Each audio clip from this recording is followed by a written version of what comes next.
Continue to thrust the spotlight, our cultural heritage. Now, its core aim is to spark and embed a culture of reading for enjoyment across South Africa, making reading, writing and sharing stories in all South African languages part of everyday life.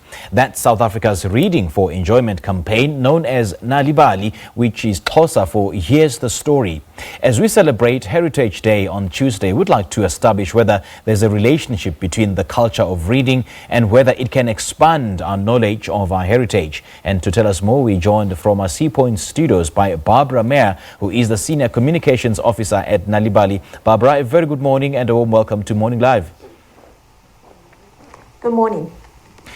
Now, first of all, give us background into how the idea of Nalibali came about and what was the inspiration behind it.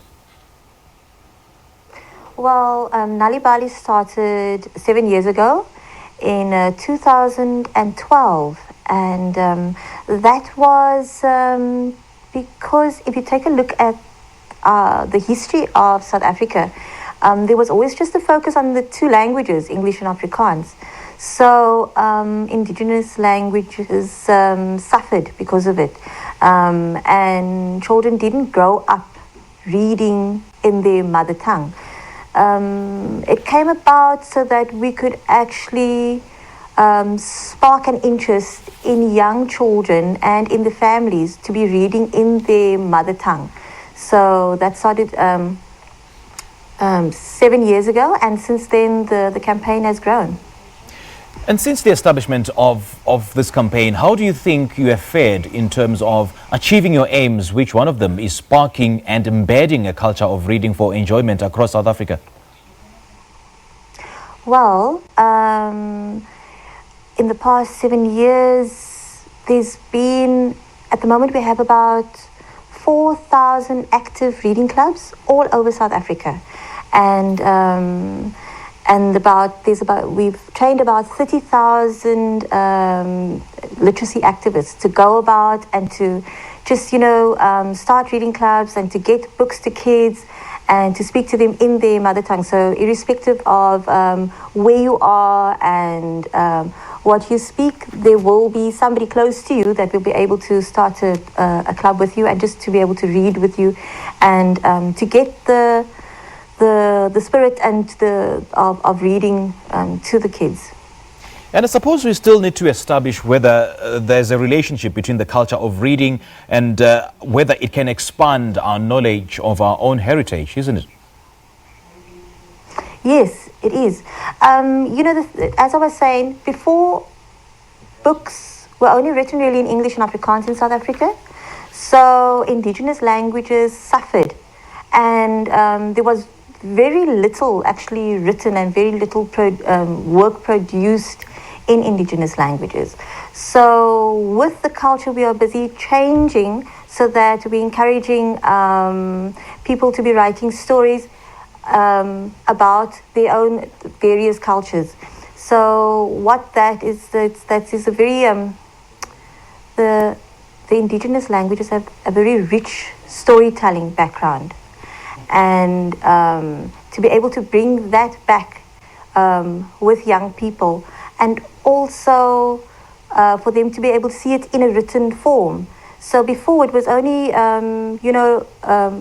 maybe your grandmother reading to the child, but the stories got lost if the child was losing interest in it. With the production of books, and these stories stay forever.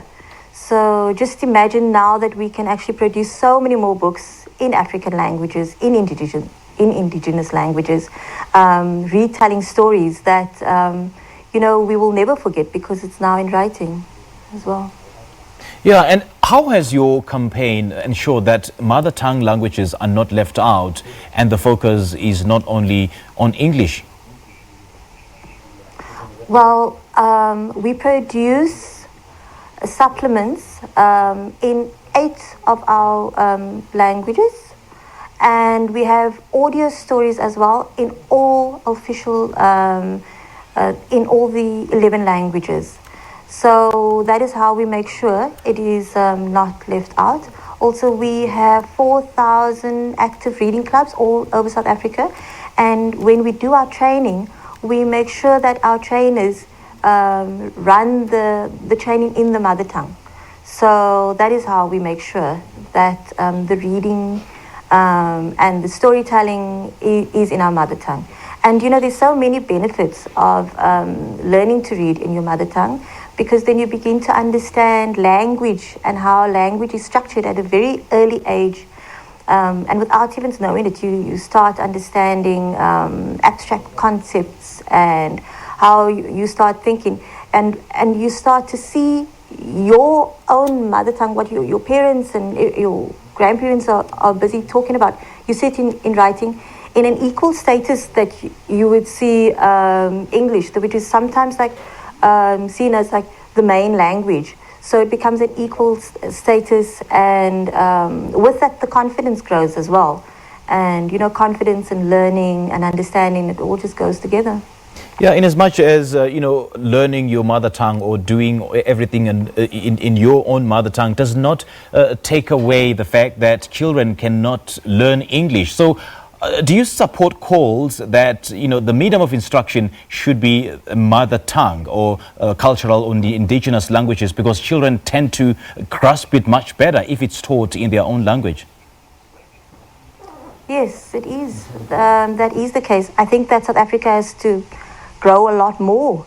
We're developing at a really slow pace, and at the moment we see that being able to speak and read English is the sign of how you do academically, and that's not the case. How you are and what you understand, if it's in your if it's in your mother tongue, then that should be just as important. What's your greatest wish for the campaign, and what's the best way to achieve the goals you've set? Well, I think the best wish for the campaign is, at the moment, there's up to 78, almost 80% of young children, around about the age of 10, they can't read for meaning. So they can be having a book and they can be looking at it and saying the words, but they're not understanding what they're saying. So, which means that they are learning at a much slower pace. One of the goals of our campaign is that children just understand what they're reading, understand the concepts, and that is irrespective of what language you're speaking, because once you understand language in itself and what it offers you, you learn so much faster. One of the goals is that all children understand exactly what they're reading, that all children reach their full potential of who they should be. All right, Barbara, we appreciate your time. Thank you so much. That was Barbara Meyer. She's the Senior Communications Officer at Nalibali, speaking to us about the relationship between the culture of reading and our heritage. Well, Nalibali's core aim is to spark and embed a culture of reading for enjoyment across South Africa, making reading and writing and sharing stories in all South African languages a part of everyday life. We'll take a quick break. We'll be right back.